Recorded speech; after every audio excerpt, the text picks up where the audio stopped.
Selalu berdoa kepada Allah. Bismillahirrahmanirrahim. Adab kemarin membicarakan tentang masalah miskin dan kaya.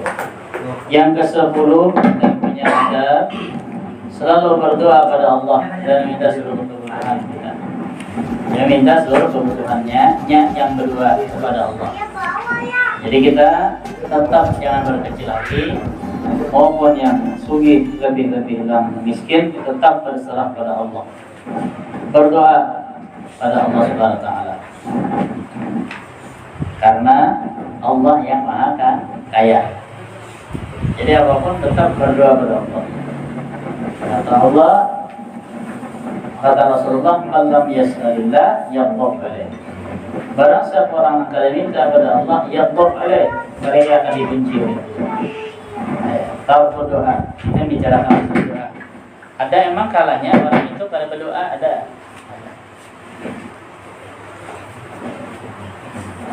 Tapi makam kayak kita ini tetap doa ya. Ada makam orang-orang yang gak berdoa lagi itu adalah orang yang asyik istighfar lebih zikrillah. Orang sibuk dengan zikir karena dia punya thariqah misalnya. Atau yang kedua, istighfar bi hifdzil Quran. Sibuk dengan menjaga Al-Quran, menjaga menghafal Al-Quran. Nah, ini orang boleh nih tarku doa, karena dalam bacaannya itu doa sudah ya. Nah, tapi kalau kayak kita kayak gini, jangan, tetap kita hajat dengan Allah. Lebih-lebih lagi ada sesuatu masalah, kita tetap minta Allah, tadarru pada Allah ya. Karena di antaranya disebutkan dalam hadis kalau tidak salah, ada beberapa yang Allah Ta'ala memberikan kepada seseorang 5, kecuali Allah Ta'ala sudah sediakan dia 5 juga. Atau Allah suruh 5, Allah menyediakan 5. Nah, di antaranya orang-orang yang disuruh tersebut yaitu adalah wala yu'tihi du'a illa waqad a'adda lahul istijabah. Allah nyuruh berdoa, Allah sudah siapkan untuk dikabul. Nah, suruhan Allah doa. Allah tidak nyuruh doa kecuali nanti dikabul. Berarti Allah nyuruh pasti untuk dikabul. Dengan Allah mengatakan, "Ud'uni astajib lakum." Itu dalam ayat yang panjang, "Wa qala rabbukum ud'uni astajib lakum." Qala rabbukum, berkata oleh Tuhan kalian, "Ud'uni, minta pada aku, istajib lakum, pasti akan kabul." Berarti yang kita doa ini berarti sudah disediakan oleh Allah. Cuman kita ini kadang-kadang tidak sabar. Kehendak manusia tuh doa hari ini juga, ya kan? Padahal Allah Ta'ala memberikan kabulnya itu dengan berbagai rahasia. Ada rahasianya dengan bikasrati sawab. Ada rahasia kabul doa kita itu dengan banyak pahala. Ada juga rahasianya kita berdoa ini karena Allah senang dengar rintihan kita. Kalau Allah senang rintihan kita berarti apa? Pahala juga. Itu. Jadi enggak mesti ketika kita pengen sesuatu, kita harus sesuatu dapat. Enggak. Paham? Karena kebutuhan hajat kita. Ya. Nah, itu. Jadi pasti ada. Makanya ketika orang berdoa belum kabul, itu senang aja karena Allah berikan sesuatu. Makanya jadi orang baik ada hikmahnya. Ada hikmahnya. Karena orang bahar itu memandang bukan satu segi aja. Ketika dia pengen hari ini harta, tapi kita sehat, walafiat, bisa ibadah, lebih daripada harta. Ya. Nah, itu kayak gitu menyikapi ketika kita enggak kabul doa. Jangan sampai kita orang yang berputus asa. Kalau taqnatu min rahmatillah, kata Allah, jangan berputus asa dengan rahmat Allah. Loh, doa ini rahmat Allah. Karena Nabi nyuruh, bahkan Nabi ngancam orang yang enggak berdoa dibenci oleh Allah. Malam yas'alillah yaghdab alaih. Orang yang enggak berdoa, Allah murka dengan mereka.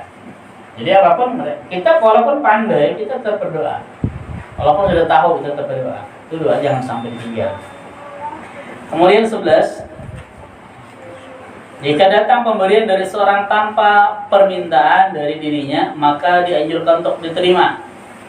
Nah, karena Rasulullah SAW bersabda, "Man atahu syai'un min hadzal mal min ghairi mas'alatin, wala istisrafin fa innama huwa rizqun saqahu Allahu ilaih. Disebutkan man atahu syai'un, barang siapa yang mendapatkan pemberian dari seseorang, min hadzal mal, yang mana itu harta min ghairi masalah, artinya kada tanpa minta-minta, promosi ndak ada, singgungan ndak ada, ya. Wala istisyrafin, kan tak berharap, kada kita harap itu ndak ada orang. Nah, ketika itu maka diberi orang. Pain nama wa rizqun syaqahullah. Itu rezeki yang sangat luar biasa. Ini jangan ditolak. Haram ditolak, dosa tolak. Paham? Ini orang jauh-jauh nih bawakan kambing misalnya. Contoh aja, Bang. Alhamdulillah. Alhamdulillah. Kita minta enggak, nyinggung enggak ada, mengharap enggak ada. Ada ngetuk. Assalamualaikum. Lalu kita beri, walaupun kita tidak makan, kita diberi ini, kita halal banget bagi kita. Orang nolak bahaya itu, ya.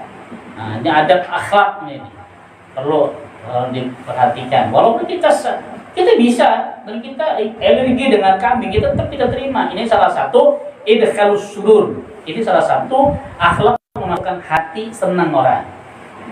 Jika ada orang sudah tutupi lawang ini, maaf pada nerima lah, ya Allah. Baru merokok orang. Iya, ada kejadian kayak gitu. Orang jauh-jauh, walaupun peraturannya tidak boleh, tetap kita senangin, alhamdulillah, doakan ya Allah, terima kasih banyak. Walaupun kita tidak makan, tetap kita ada sunnah kita terima. Ya, itu akhlak nanti. Karena ini adalah sakahullah, sakahullah ilahi. Allah memberikan rezeki padanya langsung dari Allah, biasanya kayak gitu. Allah ketok orang itu. Tapi syaratnya tidak istisyraf. Istisyraf itu mengharap. Tidak ada. Ya Allah, cakai nyaman makan kambing apa gitu ya. Atau pakai sambal hari ini. Misal. Tidak ada. Tidak terlintas. Jangan berlintas masalah dunia ini. Ya, dulu Abu Ya pernah ketika nyantai dengan santrinya, Abu Ya terlintas makanan, makan nasi sami, nasi biryani. Gak lama orang ngetok pintu, betul pintu diantar orang berapa ceper makan, nangis itu. Nangisnya apa? Aku salah, anak hati ya. Kata aku kan, ya Allah, kapan aku diberi maifan? Nah, kan? Mau makanan. Nah, orang-orang ulama tuh kayak gitu. Kalau kita nih, pas banget hati dulu. Wah, ya. Kemudian yang ke-12 sudah. Terus itu.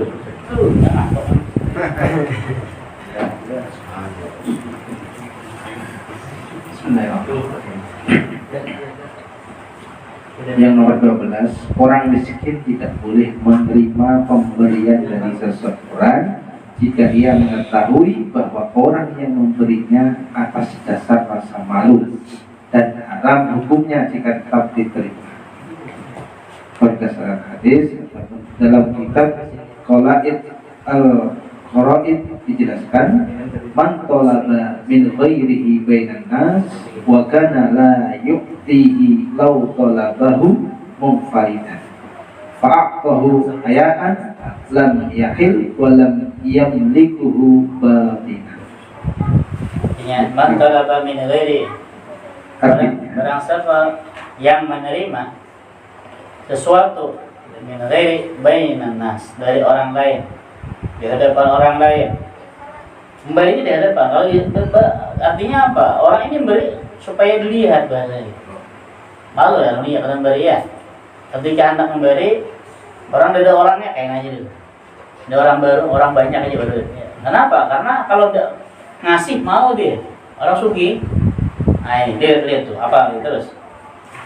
Barang siapa yang meminta sesuatu dari orang lain di hadapan orang-orang, yang seandainya jika ia meminta dalam keadaan sendiri, maka tidak akan diberi. Ya kan? Ada orangnya, diberi terus. Sedangkan dia si pemberi, maksudnya dia si pemberi, memberinya karena rasa malu, maka pemberian tersebut bukan termasuk sesuatu yang halal, dan secara batin tidak menjadi miliknya atas apa yang diterimanya. Ya Allah, ya, ada unsur.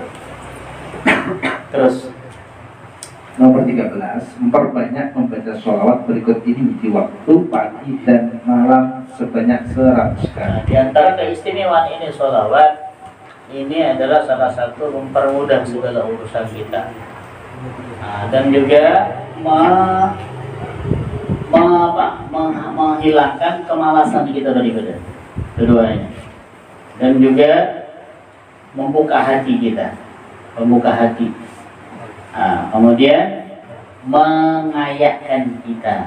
Jadi ini salah satu sholawat supaya sugih, nyaman, ya, dan rajin ibadah. Ini Al-Fakir dapat ijazah dulu ya. Allahumma salli ala sayyidina Muhammadin salatan tasrahu biha sadri wa jasiru biha amri wa tazkuru biha kasri wa tughni biha fakri wa ala alihi wa sahbihi wa sallim. Nah, itu baca 100 kali sehari, pagi dan sore. Di antaranya tuh, ini mujarab itu dari kita sudah banyak terbukti. Daripada ulama salafus saleh, salawat mujarab untuk melancarkan rezeki. Ya, namanya rezeki kan kadang naik, kadang turun ya.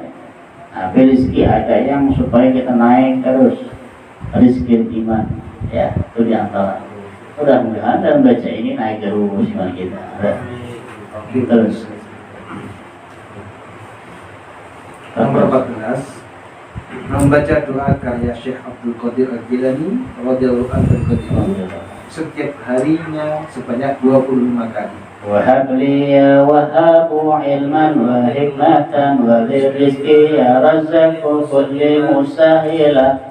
Ini doa syair yang diriwayatkan salafus saleh bahwa ini mujarab untuk melancarkan rezeki. Wahab li, ya Allah berikan kepadaku, ya Wahab, wahai orang yang pemberi, ilman wa hikmah, ilmu dan hikmah, wal rizki, dan bagi rizki, ya Razzaq, wahai orang yang berikan rizki, Allah Zat yang berikan rizki, kun di musahila, jadikan lawan aku itu mudah berkah. Nah, mudah cari ilmunya, mudah menjadi rizkinya. Faedah penyebab terjadinya kemiskinan. Nah, ada beberapa dalam kitab Manhaj Usawi itu ada tazlibur rizki, ada yamna'ur rizki, ada mencegah rizki, ada melancarkan rizki. Itu di antara di sini sebutnya apa kita? Yamna'ur rizki. Sebab-sebab mencegah rizki. Di antaranya itu para ulama menjelaskan di antara perbuatan-perbuatan yang dapat menyebabkan kemiskinan sebagaimana yang diriwayatkan dari hadis dan juga nasihat salafus saleh adalah sebagai berikut. Yang pertama, tidak menjaga sholatnya. Orang punya kewajiban namanya sholat, ternyata sholatnya itu dianggap enteng, tarkus sholat, ada sholat walaupun dia berkeyakinan bisa mengkodaknya, tapi dianggap enteng. Nah, ini juga salah satu mencegah susah untuk rezeki. Jadi kalau kita pengen rezekinya lancar itu lihat dulu, lihat kondisi kita, lihat situasi kita, lihat keadaan kita. Oh, aku ini terus sholat, oh aku rancak meninggalkan sholat, rancak lambat sholat. Nah, itu sebabnya. Walau amalan kita banyak, tapi yang dengan Allah ini susah, iya susah. Ayo, terus dua. Yang kedua, terburu-buru keluar dari masjid setelah sholat subuh. Nah, ketika orang sholat subuh, hendak kita berhenti sebentar. Di situ ada waktu isyraq namanya. Nah, baina subuh wal isyraq ini mustajabat. Di antara subuh habis sholat subuh nih, ke isyraq itu mustajab. Seyugianya orang-orang kita, kalau tahu nanti dulu kita hendak jalan ini jalan, jangan ibadah dulu. Walau aku nih baca sholawat ya, baca doa, baca Quran ya, amalan ini itu sampai isyraq. Soal isyraq 2 rakaat sudah mau jalan tidak masalah. Nah, ini terburu-buru sih. Ini tajlibur rizki, ini menarik rizki. Tapi kalau nyanda ada seperti itu berarti yamna'u rizki, mencegah rizki. Nomor 3, tidak membersihkan sarang laba-laba yang terdapat dalam rumahnya. Nah, di antara dua laba-laba banyak. Sarangnya tidak dibersihin laba-laba. Nah, itu juga mencegah rezeki. Jadi laba-laba yang ada itu bersih. Salah satu ya. Terus Nomor 4, mengeringkan air yang terdapat di wajah dengan bajunya yang sedang dipakainya tanpa terdapatnya udhur. Kita kadang-kadang main itu ya, olahraga itu sering banget ya. Nah sebenarnya jangan kayak gitu. Jadi kita punya khusus muka kita sapu dengan baju, lagi keringatan sapu. Nah ini cuma mencegah rezeki. Nah jadi jangan. Jadi baju kawannya masih lagi. Kalau misalnya itu seorang aja makanya ada membaca suruh lawannya. Nggih, guru. Yang penting jangan boleh. Kena nukar. Nah, Nukar pan. Kalau kada mau nukar, bang guru. nah, Apa? Namun kada kawan nukar kayak apa? Bapak adalah guru. cuman yang penting jangan Jangan berlebihan. Jangan seberatan. terus mentang-mentang diberi ya. Makan atau minum dalam keadaan janabah. Nah, paham enggak? Janabah tahu apa kan? Kenapa guru? Janabah tahu lah. Itu. Yang jangan berlebihan. Wah. Janabah itu kemana bakas orang nang itu nah. Paham lah? Belum mana. Aduh, sudah bercucur ya Pak. Nah, jadi orang sudah itu sudah selesai. Dia ini tidak mandi, belum mandi. Nah, baru makan, minum tuh mencegah rezeki. Pak. Minimal pada ketika kita sudah ituan mana, tahu itu kan kalau dah Nggih. apa man? Jangan berlebihan. Jadi kita minimal wudu dulu. Kita bersihkan wudu. Kan dalam fikih kita kalau hendak mandi, kita ada sunnah wudu dulu kan. Sunnah wudu dulu ya kan. Habis sunnah wudu, mandi, nah, baru boleh sholat ya kan. Nah, yang boleh sholat itu ada beberapa cara. Kalau kita misalnya hendak lagi wudu dulu ya.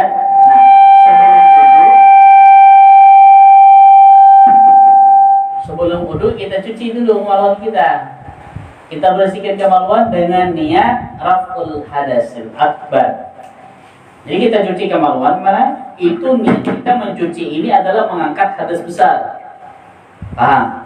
Jadi ketika kita mandi kita tidak perlu lagi gosok itu. Kenapa? Karena sudah kita niatin untuk mengangkat hadas besar. Nah, kalau sudah kayak gitu berarti kita tidak boleh nyentuh lagi karena kita sudah wudu pertama. Nah, habis selesai udah mau langsung sholat misalnya tidak jadi masalah lagi. Karena kita sudah wudu yang pertama dan kita tidak ada yang membatalkan wudu kita. Tapi kalau tidak seperti itu, orang tidak dicuci dulu, dikubah dulu kemaluannya, dia wudu dulu. Nah, setelah wudu maka dia mandi. Otomatis mandi harus gosok yang itu karena tempat itu keluar air mani. Air mani kalau lama dia lengket. Ingat ya lah. Kalau ada ingat ya. Jadi lengket ini kita harus kita bersihin. Kalau bersihin berarti kita tersentuh daripada kemaluan kita ya kan. Nah itu berarti kalau tersentuh berarti batal wudu kita. Setelah mandi maka kita mau sholat wajib wudu lagi. Itu kayak gitu tuh fikirnya ya. Jangan kalau enggak rinci seperti ini, orang kadang-kadang wudu sunnah mandi selesai, sebenarnya kalau udah mana? Udah yang pertama tadi. Nah, itu harus dirincikan. Pas wudu yang tadi di bawahnya memegang kemaluannya apa segala, itu batal. Ya, apalagi keluar air kencingnya, itu batal wudunya. Wajib dia wudu lagi kalau mau sholat ya kan. Nah, terus Yang selanjutnya adalah sang istri mencaci suami. sang istri mencaci suami. Nah, itu salah satu rizki tidak masuk istrinya Pak Mamaya. Nah, jadi ketika Pak Mamaya boleh aja tapi yang baik. Tapi kalau sudah kalimat cacian itu haram hukumnya. Nah, ini salah satu mencegahkan masuk rezeki. Jadi kita ngomongin aja ganti, terus pulang ke rumah masing-masing. Duduk sih, bentar para cekian kan ada. Rumahnya, tapi kan nggak ada rumahnya. Masa kucing di kumpul. Assalamualaikum. Yang Kau penting- lama. Yang penting jangan berlebihan. Ya. Bacain aja di depan gininya ini, jangan mencaci. Artinya kalau sudah mulai kalimat-kalimat kotor, stop dulu. Karena ini salah satu mencegah dari masuk ke rezeki. Terus, Yang selanjutnya adalah berdiri telanjang tanpa menutup aurat. nah, pahaman? Berdiri telanjang tanpa menutup aurat. Nah, kita kan kemarin ada bacaannya kalau melepaskan pakaian kita supaya tidak dilihat oleh bangsa jin. Ada yang ingat bacaannya? La ilaha illallah. Nah, itu bacaan man. Jadi kalau kita mau mandi di ruangan kamar mandi, mau telanjangan, bacain tuh. Bismillah, la ilaha illallah. Supaya orang-orang jin-jin itu tidak lihat. Lebih-lebih itu bini-bini kita ajarin. Kenapa diajarin seperti itu? Supaya ketika mandang bini itu lebih nikmat daripada yang lain. Kalau udah baca-baca kayak gitu, mandang orang lebih nikmat seperti itu ya. Nah, gitu. Jadi kenikmatan pandangan itu kada terbagi. Ya. Terus, Tidur dalam keadaan telanjang. nah jangan telanjang. Selimut kah. Kemudian terus, Berzina. Wal oh ya billah. Penzina orangnya, ada bertobat. Tuh, salah satu juga mencegah rezeki datang. Kemudian Yang selanjutnya adalah membersihkan sampah yang ada di rumah pada waktu malam. waktu malam nggak usah kita bersihkan maksud dibuang keluar. Jadi kalau ada kita bersihkan dipinggirkan aja kan dulu, simpan dulu ya. Banyak tidur. Nah banyak tidur tuh kada perjanjian. Orang makanannya beli. Orang bagi duitnya udah pada. Asal dunia banyak duit yang tidur. Kemudian Duduk di posisi pintu rumah. iya, tidak boleh tuh di waktu duduk kan. Apalagi mencari fotoan gitu ya. Ah, itu tidak boleh tuh. Makro ya. Terus, Memakai sisir yang rusak. nah, di sisi itu sudah patah-patah dibuangin. Tidak bermanfaat untuk apa? Mencegah rezeki. Itu membiarkan mangkok dalam keadaan kotor pada malam hari. Nah, jadi dibersihkan mangkok-mangkoknya. Minimal bersihkan tuh jangan sampai kering. Kasih air. Ya.